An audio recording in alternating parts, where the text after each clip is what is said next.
Hello, this is Chris Calkins with the Strube Calkins Center for Suicide Research.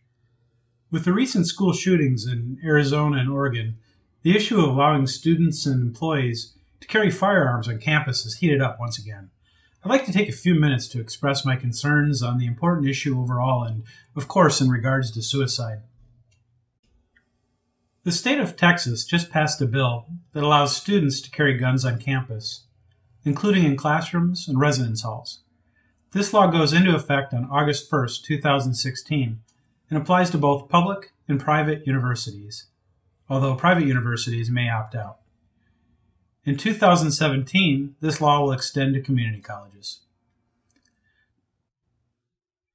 The date the law takes effect is interesting, as it is the 50th anniversary of a mass shooting at a Texas university where a gunman shot 46 people, 14 of whom died. This was from the top of a bell tower, and he used a deer rifle. Of course, an armed student would have been helpless in stopping this type of assault. There's been a flurry of recent activity around gun legislation as relates to college campuses. Tennessee is considering a bill that allows faculty to be armed in the classroom. Michigan and Wisconsin are both considering laws allowing campus carry. Florida lost a legal action barring guns and personal vehicles on campus. However, the University of Florida was successful in preventing the allowance of guns in residence halls. And California just signed a bill into law prohibiting firearms on campuses.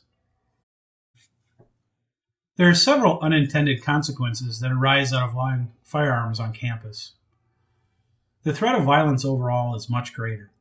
In a survey of over 10,000 students from 119 universities, 4.3% already had a gun.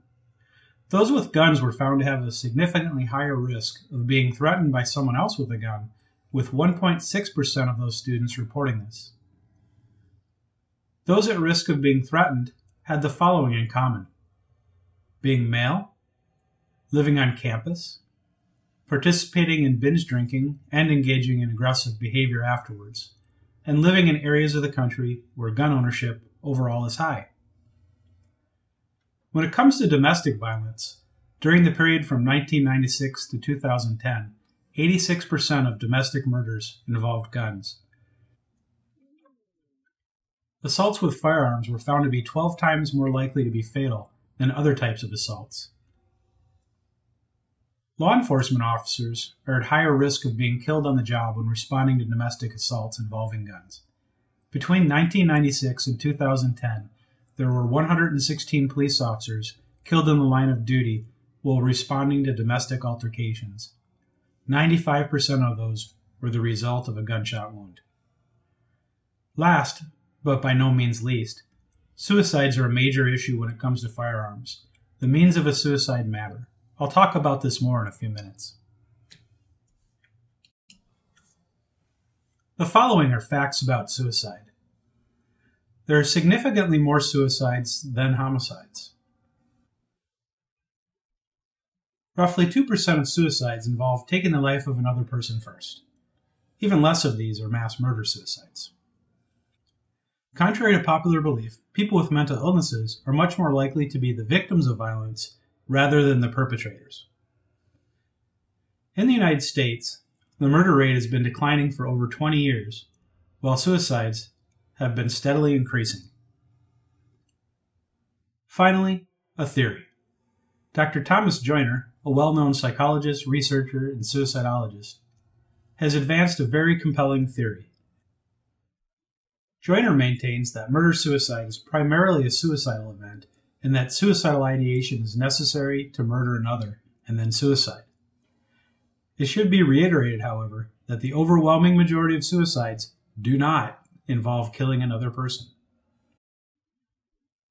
According to the Centers for Disease Control and Prevention data, in the United States, suicide is the 10th leading cause of death for all age groups, 3rd leading cause of death for the 10 to 14-year-old age group, and 2nd leading cause of death for those age 15 to 34.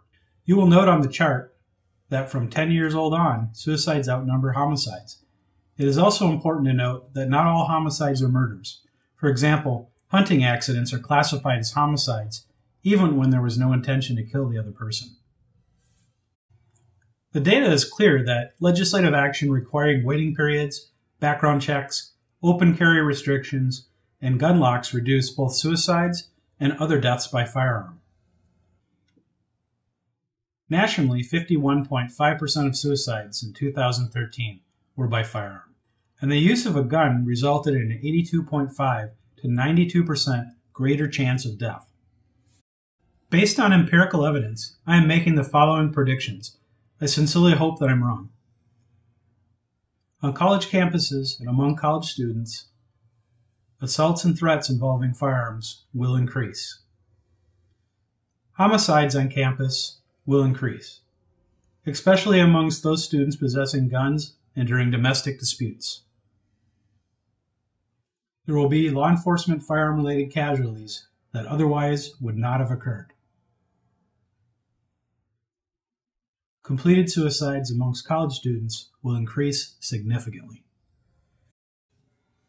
Steps should be taken by college and university administrators, faculty, and labor unions to mitigate or move towards reversing the laws in states already allowing campus carry.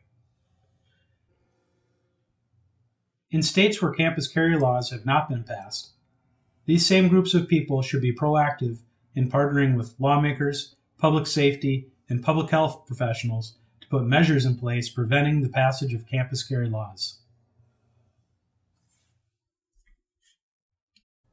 Thank you for listening, and thank you for your support of the Stroop Culkin Center for Suicide Research.